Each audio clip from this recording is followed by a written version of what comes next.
Ukraine বাহিনী ভয়ঙ্কর পরিণতি টের পাচ্ছে কুরস্কের দিকে নজর দেওয়ার ফলে। পুতিন বাহিনী শক্তিশালী মিসাইল হামলা করছে মুহুর্মুহু। ইউক্রেন কুরস্ককে আক্রমণ করার পর পুতিন বাহিনী কিয়েভকে বেছে নিয়েছিল হামলা চালানোর জন্য। আগস্টে রাশিয়া কিয়েভে তার তৃতীয় ড্রোন ও মিসাইল হামলা চালায়। যদিও ইউক্রেন দাবি করেছে সেসব মিসাইল হামলা ইউক্রেন শহরের কাছে আসার আগেই ইউক্রেন বাহিনী সেগুলোকে ধ্বংস করতে সক্ষম হয়েছে।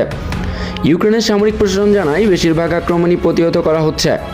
ইউক্রেনের সামরিক প্রধান আরও জানান, আগস্টে তারা তৃতীয় হামলা চালিয়েছে এবং প্রতিটি হামলার মধ্যে 6 দিনের ব্যবধান রয়েছে। ইউক্রেনের সামরিক বাহিনী জানান, হামলা করার জন্য ক্রুজ মিসাইল ও কামিকাজি ড্রোন ব্যবহার করছে রাশিয়া।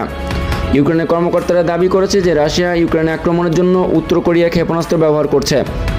ইউক্রেনের বিমান বাহিনীর প্রধান জানিয়েছেন, রাশিয়া কিয়েভ সহ বিভিন্ন স্থানে 8টি ড্রোন ও 8টি ক্ষেপণাস্ত্র হামলা চালায়।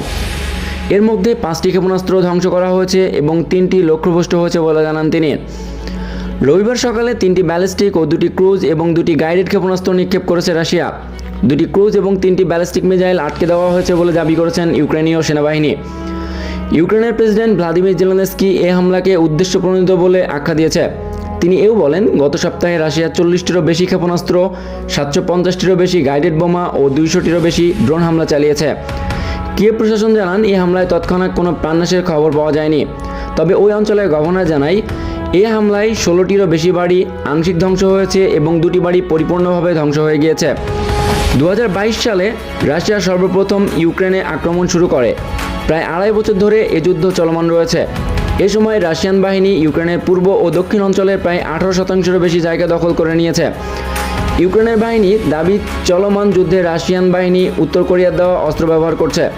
বিভিন্ন প্রতিবেদনে বলা হয়েছে, রাশিয়াকে 30টি কামানের গোলা এবং ব্যালিস্টিক মিসাইল দিয়ে সহায়তা করছে উত্তর কোরিয়া। গত বছরের জুন মাসে রাশিয়ার প্রেসিডেন্ট পুতিন ও উত্তর কোরিয়ার নেতা কিম জং উনের মধ্যে একটি প্রতিরক্ষা চুক্তি স্বাক্ষরিত হয়। ওই চুক্তিতে উল্লেখ করা হয় যে এই দুই দেশে যদি অন্য কোনো দেশের দ্বারা আক্রমণের শিকার হয় তাহলে তারা পরস্পরকে সহযোগিতা করবে। এছাড়াও ইউক্রেনের আগ্রাসনের বিষয়ে রাশিয়ার প্রতি পূর্ণ সমর্থন জানান কিম জং উন।